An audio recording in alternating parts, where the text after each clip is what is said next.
इयत्ता 10वी बोर्ड परीक्षेसाठी भूगोल विषयाची एक परफेक्ट स्ट्रॅटेजी घेऊन आली जी फॉलो करून तुम्ही येणाऱ्या बोर्ड एक्झाममध्ये नक्कीच चांगले मार्क्स स्कोर करू शकता. चला तर मित्रांनो थोडा सुद्धा वेळ न लागता आपण डायरेक्ट व्हिडिओला सुरुवात करूया. मुलांनो तुम्हाला मी या व्हिडिओमध्ये पेपर पॅटर्न स्ट्रॅटेजी सांगणार आहे. मित्रांनो आपला जो भूगोलाचा पेपर आहे तो एकूण 40 मार्क्ससाठी विचारला जातो. तुम्हाला मित्रांनो आपला जो पहिला प्रश्न आहे तो योग्य पर्याय निवडून विधाने पूर्ण करा. त्यानंतर वेगळा घटक ओळखा आणि त्यानंतर चुकी बरोबर ते सांगा. हे जे पहिले 3 प्रश्न आहेत ते 1 मार्क्सचे क्वेश्चन्स ऑब्जेक्टिव्ह टाइप क्वेश्चन कशा प्रकारे तयार करायचे आणि कशा प्रकारे यामध्ये चांगले मार्क्स स्कोर करायचे ते तुम्हाला मी सांगून देतो. मित्रांनो तुम्ही अशा प्रकारचे जो प्रश्न सोडवायचे असतील तर तुम्हाला वाचन खूप महत्त्वाचं आहे. तुम्हाला जे आपले जे भूगोलाचे जे पुस्तक आहे ते 2 ते 3 वेळा तुमचं वाचून झालेलं असलं पाहिजे. प्लस तुमच्या कन्सेप्ट क्लिअर असल्या पाहिजेत.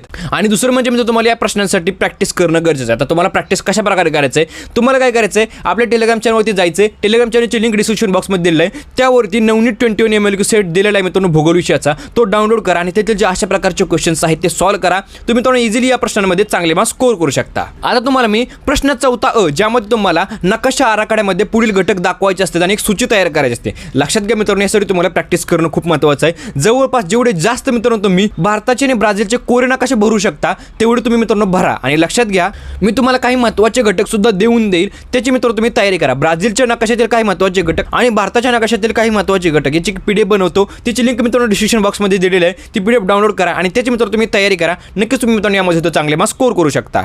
आणि त्याच्याखालीच मित्रांनो आपल्याला नकाशाचे वाचन करून त्याच्याखालचे प्रश्न सॉल्व्ह करायचे आहेत. फक्त मित्रांनो यासाठी तुम्हाला जेवढे पण पुस्तकातील नकाशे आहेत ते तुम्हाला एकदा पाहून घ्यायचे, ते तुम्हाला थोडंसं व्यवस्थित तुम्हाला पाहिजेत, त्याचा तुम्हाला अभ्यास करायचा आहे. तुम्ही तर खूप इझी क्वेश्चन आहेत आणि मित्रांनो तुम्हाला मी सांगतो भूगोलासारखा सोपा विषय नाही तुम्हाला चांगले मार्क्स मिळवण्यासाठी. कारण मित्रांनो खूप इझी प्रश्न आहेत ज्यामध्ये तुम्ही इझिली मार्क्स स्कोर करू शकता.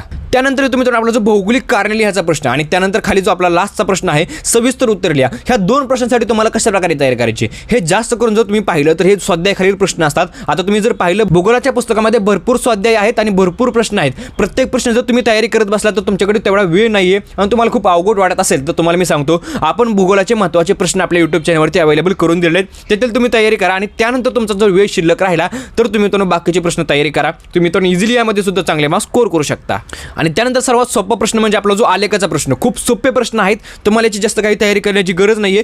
फक्त जेवढे पुस्तकामध्ये आलेख दिलेले आहेत ते एकदा वाचून घ्या, एकदा पाहून घ्या आणि त्याच्याखाली जे प्रश्न आहेत ते तुम्ही सॉल्व्ह करा. तुम्ही तो आलेखाच्या प्रश्नांमध्ये सुद्धा चांगले मार्क्स स्कोर करू शकता. फक्त तुम्हाला स्तंभालेख वगैरे कशा प्रकारे ड्रॉ करायचा आहे ते YouTubeवरती थोडंसं व्हिडिओज पहा. तुम्हाला बाकी काहीच करण्याची गरज नाही. तुम्हाला मित्रांनो अशा प्रकारे भूगोलाच्या पेपरचा अभ्यास करायचा आहे. तुम्ही तो येणाऱ्या बोर्ड एक्झाममध्ये नक्कीच चांगले मार्क्स स्कोर करू शकता. मित्रांनो व्हिडिओ कसा वाटला कमेंट करून नक्कीच सांगा. व्हिडिओला लाईक करा, चॅनलला सबस्क्राईब करा. व्हिडिओ बघितल्याबद्दल धन्यवाद.